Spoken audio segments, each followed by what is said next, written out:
শুভ সকাল। জয় শিব শম্ভু, রাধে রাধে। আজকে হচ্ছে জন্মাষ্টমী। আমি সকাল সকাল উঠে স্নান করে আগে মালাটা গেঁথে নিয়েছি। তো চলো তোমাদেরকে আগে মালাটা দেখাই কীরকম গেঁথেছি। এই যে দেখো মালাটা, এটা আমি নিজের হাতে করে বানিয়েছি। আমি ছোটোর থেকে ঠাকুরের মালা গাঁথতে খুবই ভালোবাসি, কিন্তু যেহেতু একটু ফুল কম আছে তার জন্য একটু ছোট হয়েছে মালাটা। কিন্তু আমার কাছে মনে হয় কিনে আনার থেকে নিজে হাতে বানিয়ে ভগবানের চরণে নিবেদন করাটা আমার কাছে খুব বেশি ভালো লাগে। কেমন হয়েছে মালাটা আমাকে কমেন্টস করে জানিও।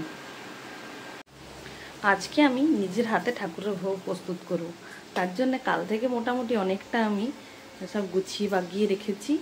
এখানে দেখো নারকেল, এখানে সমস্ত কিছু এগুলো ঠাকুরের। আর এখানে দেখো সমস্ত কিছু যা যা আমার লাগবে, ময়দা, চিনি, সুজি, আটা, ঘি, সমস্ত কিছু। আর একটা এই দেখো ছোট্ট মতো একটা গোপালের জন্য মাখনও আনা হয়েছে, মানে বাটার। আর এখানে আছে গোপালের সব থেকে প্রিয় জিনিস, এই দেখো তাল, যেটাকে আমি ফুটিয়ে রেখেছি। আর এখানে দুধটাকে জাল করতে দিয়েছি। তো চলো আমি কি কি বানাই তোমাদেরকে দেখাবো। আজ কি কি ভোগ প্রস্তুত করছি আমি ঠাকুরের জন্য। তো চলো তাড়াতাড়ি করে নিই, প্রায় 7:45 বাজে। ছোটোর থেকেই ঠাকুরের কাজকর্ম করতে আমার খুব ভালো লাগে। পুজো জোগাড় যন্ত্রী করার সমস্ত কিছু আমি নিজে হাতে করতে খুব ভালোবাসি। ছোটোর থেকে এগুলো আমি করেওছি। বর্মশাই বলেছিল মিষ্টিটা বাজার থেকে কিনে এনে দেবে, কিন্তু আমিই বলেছিলাম গোপালের ভোগে এবছর সব কিছু আমি নিজের হাতে করে বানাবো। তার জন্য এবছর আমি মিষ্টিটাও বানাচ্ছি। সেটা হচ্ছে সুজির লাড্ডু।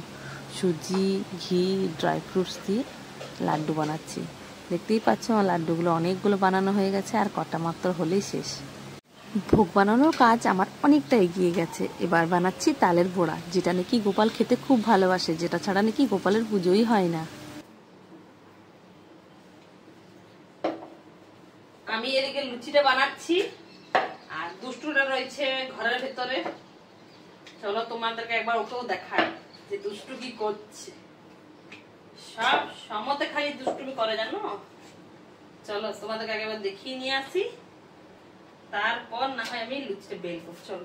এই দুষ্টু পাখি, তুমি চিৎকাচ্ছ দুষ্টু পাখি। দেখতে পাচ্ছ শিবমকে? শিবম দেখো খেলা করছে, তোমরা দেখে নাও। আর কি করেছে দেখো, বিছানার অবস্থা। ঠিক আছে, ও খেলা করছে। আর এখন বাজে হচ্ছে, দেখো কটা বাজে, দেখতে পেলে? শিবম তুমি খেলা করো, আর একটু মাইলুচি হলেই হয়ে যাবে। ঠিকই আছে, দুষ্টা পাখি আমার সোনা পাখি। এই দেখো আমার সমস্ত ভোগ রান্না হয়ে গেছে। এখানে বানিয়েছি সুজি, এখানে বানিয়েছি তালের লুচি, আর এখানে বানিয়েছি তালের মালপোয়া, আর যেটা তোমাদের দেখাচ্ছিলাম ড্রাই ফ্রুটসের লাড্ডু সুজি দিয়ে। দেখো এইটা হচ্ছে সেই লাড্ডুটা, কেমন হয়েছে জানিও। আর এখানে বানিয়েছি তালের ক্ষীর, জন্মদিনের ক্ষীর না হলে হয়। আর এখানে হচ্ছে গোপালের প্রিয় তালের বড়া। এই ছিল আজকে গোপালের ভোগ। ভোগ বানানোর কাজ তো আমার সব শেষ হয়ে গেছে। শিবমের বাবা এলে তারপর পুজোটা করব। তো এখন দেখো আমার গোপালকে আমি রেডি করেছি, আমার দুষ্টু মিষ্টি গোপালকে। আজ কয়েকদিন ধরেই ভাবছিলাম যে শিবমকে এরকম গোপাল সাজিয়ে কিছু ফটো ভিডিও করব, কিন্তু এত পরিমাণে বৃষ্টি হচ্ছিল যে বাইরে কোথাও যাওয়া যায়নি। তাই ভাবলাম আজ যেহেতু জন্মাষ্টমী, তো আজকেই একটু সাজিয়ে গুছিয়ে একটু ফটো ভিডিও করে নিই, নইলে আর কবে করব।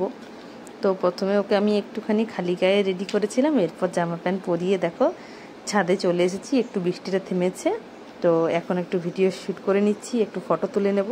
তারপর আমি আরেকবার চান করে ফ্রেশ হয়ে জামা কাপড় ছেড়ে তারপর গোপাল সোনার জন্য পুজোর যেটুকু বাকি জোগাড় যন্ত্র আছে সেটুকু করে নেব। চলো তাহলে। যে মালাটা আমি সকালবেলা গেঁথেছিলাম সেই মালাটা এখন গোপাল সোনাকে পরিয়ে দিচ্ছি। কি সুন্দর লাগছে, তাই না? আর একটা ময়ূর পালক দেখো এনেছিল ওর বাবা, ওটা জলে একদম পুরো ভিজে গেছিলো। প্রচুর তো বৃষ্টি হচ্ছিল আজ, তো ভিজে যাওয়ার জন্য এটাকে আমি ভালো করে শুকিয়ে নিয়েছি আগে। তারপর এখন গোপু সোনার মাথায় দিয়ে দিচ্ছি, খালি বারবার পড়েই যাচ্ছে। তো দেখো আমার গোপু সোনাকে সাজিয়ে দিয়েছি, এরপর একটু ভোগ লাগিয়ে দেবো। কেমন লাগছে আমার গোপু সোনাকে কমেন্টস করে জানিও কিন্তু। গোপাল সোনার পুজো সম্পূর্ণ হয়েছে। দেখো গোপাল সোনাকে কি সুন্দর দেখাচ্ছে। আমি গোপাল সোনাকে সুন্দর করে তার ভোগ দিয়ে দিয়েছি। আর এই দেখো সমস্ত কিছু আমি সুন্দর করে সাজিয়ে গোপাল সোনাকে খেতে দিয়েছি। গোপাল সোনা, তুমি পেট ভর্তি করে সব খাও। আজকে তোমার যা যা পছন্দ জন্মদিনে আমি সব বানিয়েছি, তুমি মন দিয়ে খাও। তো চলো তাহলে ভিডিওটা আজকের মতো এখানেই শেষ করলাম। সবাই ভালো থেকো, সুস্থ থেকো, সাবধানে থেকো। আর এই যে ঈশ্বরের কাছে একটাই প্রার্থনা, যে যা পরিস্থিতি এখন চলছে তা থেকে যেন মানুষ খুব তাড়াতাড়ি বেরিয়ে আসতে পারে।